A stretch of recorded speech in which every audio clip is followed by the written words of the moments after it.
to Amritsar in North India. You know what Amritsar is? Amritsar is the Jerusalem of the Sikhs. It has the Golden Temple. So we know Sikhs love Jews, they love the state of Israel. And there are a lot of very lovely people in India. There are a lot of people in India, full stop. Even more than in Shul here today, there are a lot of Indians. So we went there to make friends with the Hindus, with the Sikhs, with the Dalai Lama. We spent a week with the Dalai Lama. And Elaine and I had the great privilege of speaking in front of 2,000 Sikhs in the university in Amritsar and hearing one of the world's great Sikhs stand up in front of 2,000 of his fellow believers and say, "Friends, you know what we Sikhs need? We need what the Jews have. We need Shabbos." He said, you wouldn't believe it. They spent a whole day enjoying their family, enjoying their friends. We need Shabbos. I said, come over to England and give that drosha in my shul.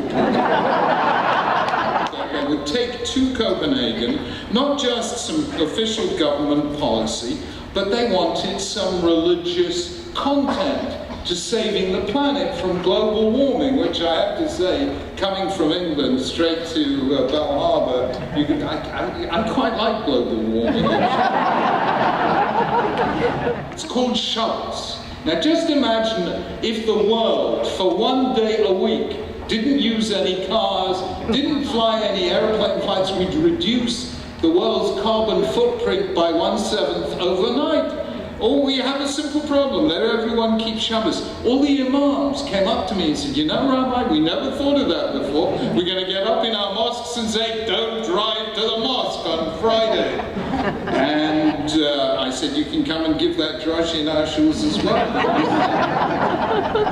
I tell you something. Nothing I have seen in Judaism speaks more powerfully to non-Jews as a testimony of what religion can do to change your value systems than Shabbos. For instance, some years ago I made a documentary for BBC television on the state of the family in Britain. It was a very interesting thing. We have a lot of problems with families in Britain, and the BBC asked me to do a documentary, not about Jewish families, about families in general and value of married life. And I did something as an experiment. I took Britain's leading child care expert, a lady called Penelope Leach, who isn't Jewish, who never had any contact with Judaism, and I said to Penelope Leach, I'd like to take you to a Jewish primary school on a Friday morning, and I'd like to see how you relate to what we're teaching our kids. So we took Penelope Leach with a camera crew into one of our primary schools on a Friday morning. Now, you know what they do in all Jewish schools on a Friday morning? They do a little mock Shabbat. Yeah. So you have the 5-year-old mommy and daddy blessing the 5-year-old children, and the 5-year-old Bubba and Zayda looking on Shepping Nafis. And this non-Jewish lady never saw anything like this in her life, and she was absolutely enthralled.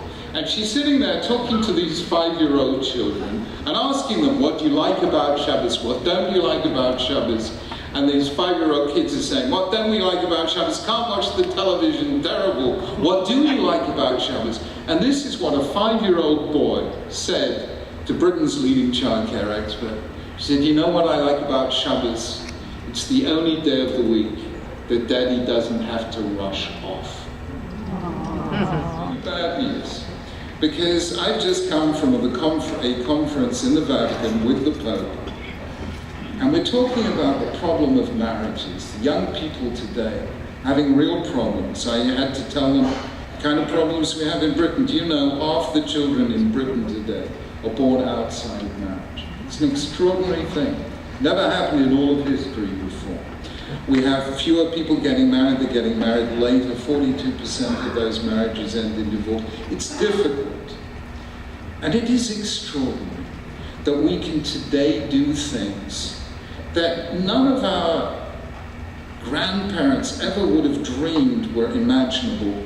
And yet somehow young people have forgotten the one thing they found natural, which is how to make and sustain a relationship.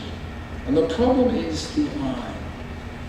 And to make a good relationship, we have to move beyond that. and really reach out to the you, to somebody else whom we love as much or more than ourselves. And I'll tell you something that I said to all these Christian leaders, which was an extraordinary thing that you find in the Torah about Adam and Chava, Adam, the first couple in history. And Christians think of this as a very bad moment, the original sin. We don't think of it in those terms, but I said to the assembled bishops and things, whichever way you read this, this did not end happily. It ended with paradise lost. But I said to them, I want to suggest another way of reading things. And here it is. If you look very carefully in the Torah in Bereshit chapter 3, you will hear at the end of the story of the first couple in the Garden of Eden the following 3 psukim. Number 1, God says to Adam, by the sweat of your brow will you eat bread until you return to the ground, for dust you are, and to dust you will return. And then, the second verse, immediately after that, and Adam called his wife Chava, Eve, ki hi hayta ein kol chai, because she was the mother of all life.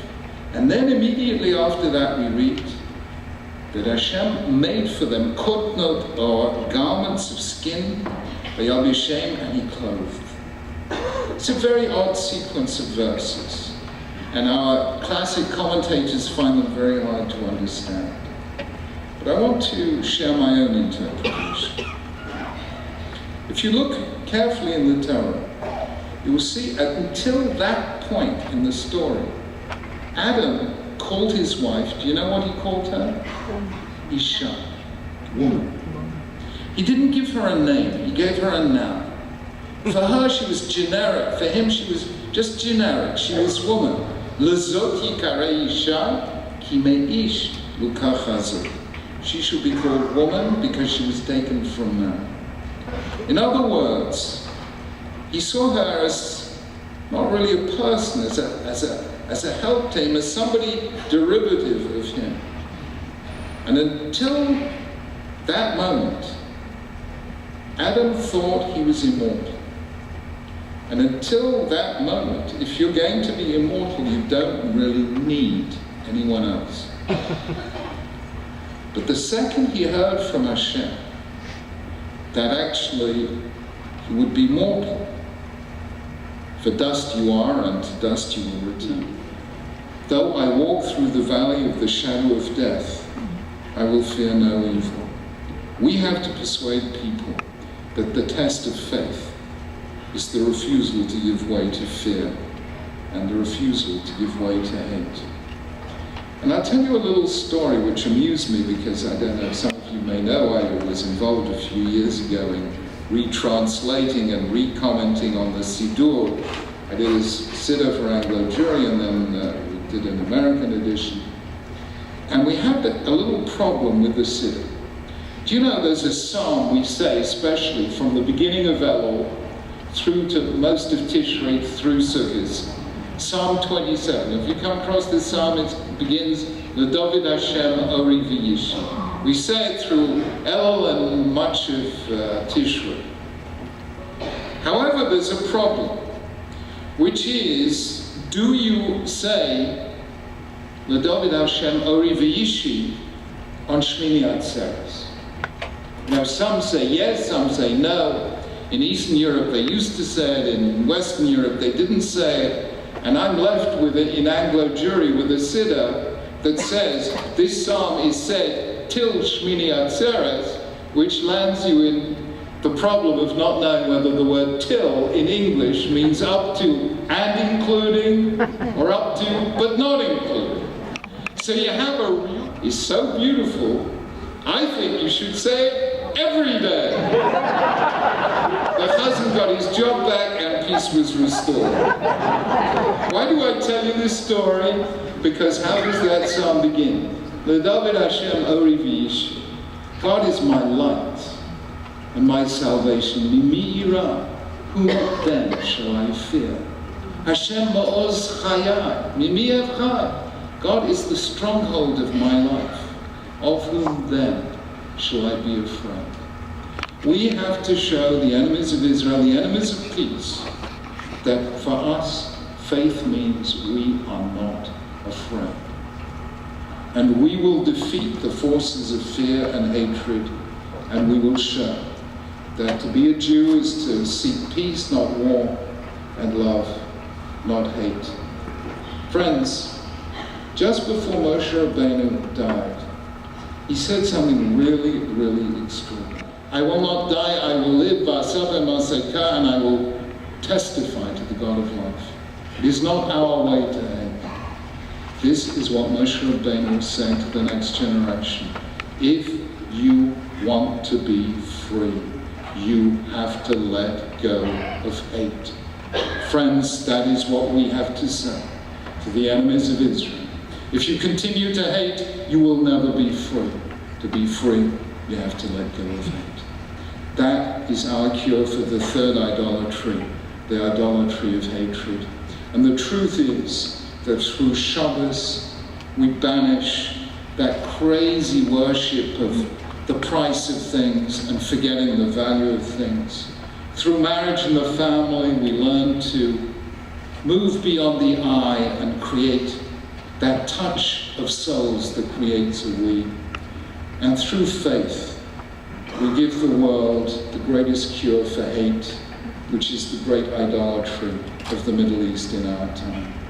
And these are values that make us very special. However, I just want to end with a little confession.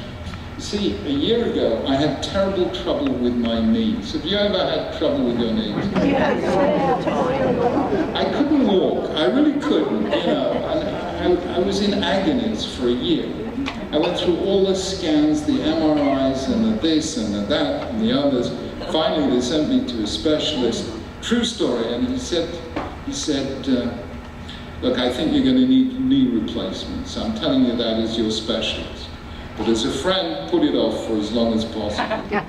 He said, I will send you to a physiotherapist who will understand you. It's a true story. So he sent me to a physiotherapist. She did an amazing thing. You know this? She gave me various exercises, but she gave me one exercise that actually cured me. She actually said, I want you to stand on one leg. I said to the physiotherapist, you don't realize what you've just told me. You've just told me what the Talmud says about Hillel. You remember the story? Somebody came to Hillel and said, teach me the whole Torah standing on one leg. You know, it's an interesting story. And in fact, a true story about a rather larger-than-life Irish rabbi that we had at one stage in Anglo Jewry, who was in a huge car crash and wasn't able to come to shul for 6 weeks. Finally, he turned up with his leg in plaster, and his first sentence in the pulpit was, if Hillel could teach Torah to the heathen standing on one leg, so can I. To which somebody in the congregation said, actually, it was the heathen standing on one leg, not the rabbi. Try and get all your exercise on Rosh Hashanah and Yom Kippur. You'll do yourself a mischief. Do what my physiotherapist told me. A little bit of exercise every day, and you will walk, and you will be well, and you will be happy.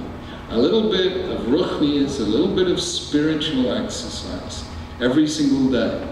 And not only will we break the idols, but we will win for ourselves and give to others happiness, blessing, and joy. Now Hashem bless you all. Thank you very much.